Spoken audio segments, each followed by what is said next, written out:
আওয়ামী লীগ শব্দটি সম্পূর্ণ ব্যান করতে হবে। যেভাবে একটা শব্দ ব্যান করলে এটার উচ্চারণ করা যায় না, নিষিদ্ধ হয়ে যায়, কার্যক্রম নিষিদ্ধ নয়। আওয়ামী লীগকে সম্পূর্ণভাবে ব্যান করতে হবে, নিষিদ্ধ করতে হবে। বাংলার জমিনে আওয়ামী লীগ নামে কোনো শব্দ রাজনীতি করতে পারবে না, কথা বলতে পারবে না। যেই খুনি হাসিনা, যে শেখ হাসিনা, যে সরিষা হাসিনা জুলাই 24-এ 1400 মানুষকে খুন করেছে। প্রতিটা খুনের পরিবর্তে একবার ফাঁসি। প্রথম দাবি হচ্ছে যে শেখ হাসিনার কমপক্ষে 1400 বার ফাঁসি দিতে হবে। সাউথ টাউনে হোক আপনার স্বপ্নের আবাসন, শতভাগ রেডি প্লট, সাথে সাথেই সাফ কাবলা রেজিস্ট্রি। নাম্বার 2 হচ্ছে যে শুধু ফাঁসি নয়, শুধু রায় নয়, শেখ হাসিনার রায়টি হবে জনমঞ্চে, উন্মুক্ত মঞ্চে। শেখ হাসিনাকে রায় দেওয়ার পরে জনগণের সামনে আনবে হাইকোর্টের ময়দানে, এখানে বিশাল একটা ফাঁসির মঞ্চ করবে।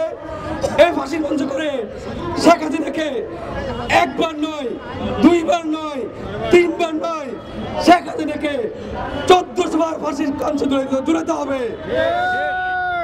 আমাদের তৃতীয় দাবিটি হচ্ছে যে বাংলাদেশে আনাচে কানাচে যেখানে লীগ শব্দটি খুঁজে পাবে, আওয়ামী লীগ, ছাত্রলীগ, যুবলীগ, শ্রমিক লীগ, এই লীগ শব্দটি খুঁজে পেলে তাদেরকে জোরে জোরে জেলে নিতে হবে।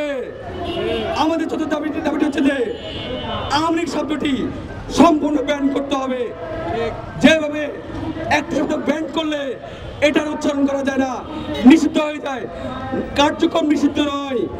আওয়ামী লীগকে সম্পূর্ণভাবে ব্যান করতে হবে, নিষিদ্ধ করতে হবে। বাংলার জমিনে আওয়ামী লীগ নামে কোনো শব্দ রাজনীতি করতে পারবে না, কথা বলতে পারবে না। বিশ্বের অনেক স্বৈরাচার, বিশ্বের অনেক স্বৈরাচার আপনার এই দেশ থেকে পালাইছে, বিভিন্ন দেশ থেকে পালাইছে। স্বৈরাচার কিভাবে বিচার হয়েছে? বিচার তো অবশ্যই হয়েছে অনেক স্বৈরাচারের। সে দেশে বাড়াটা কেন? ইন্টারন্যাশনাল একটা ইন্টারপোল রয়েছে, ইন্টারপোলের মধ্য দিয়ে অনেক স্বৈরাচার, অনেক অপরাধীকে তার দেশে ফিরিয়ে আনা হয়েছে এবং শেখ হাসিনা বিগত দিনে অনেককে ফিরিয়ে আনছে।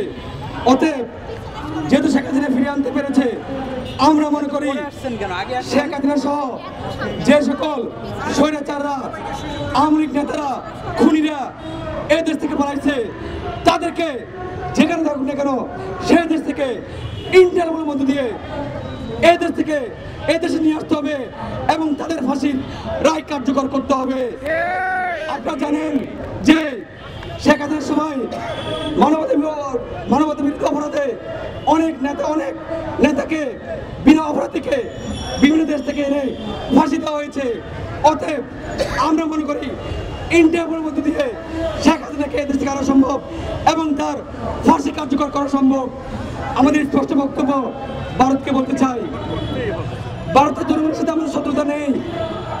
ভারতের জনগণ মুসলিম রয়েছে, হিন্দু রয়েছে, খ্রিস্টান রয়েছে, বৌদ্ধ রয়েছে, ওরা আমাদের প্রতিবেশী। কিন্তু ভারতের রাষ্ট্র যারা নায়ক, রাষ্ট্র পরিচালনা করে শোষক, মুনি গোষ্ঠী, কসাই গোষ্ঠী, তাদের সাথে আমাদের হিসাব নিকাশ হয়েছে। কারণ তারা ভারতের এজেন্ডা বাস্তবায়ন করার জন্য শেখ হাসিনাকে এদেশে লালিয়ে দিয়েছে। অতএব ওদের সাথে আমাদের কোনো সম্পর্ক নাই, ভারতের জনগণের সাথে আমাদের সম্পর্ক রয়েছে। জনগণকে বলবো, আমি ভারতের জনগণকে আহ্বান জানাবো, ভারতের জনগণ আপনারা এই অবৈধ প্রধানমন্ত্রী, স্বৈরাচার প্রধানমন্ত্রী যে এই দেশ থেকে এদেশে মানুষকে হত্যা করেছে, গুম করেছে, খুন করেছে, গণহত্যা করেছে, আপনারা কলেজ ভারতের, আমি স্টুডেন্টকে বলবো 2024 সালে আমরা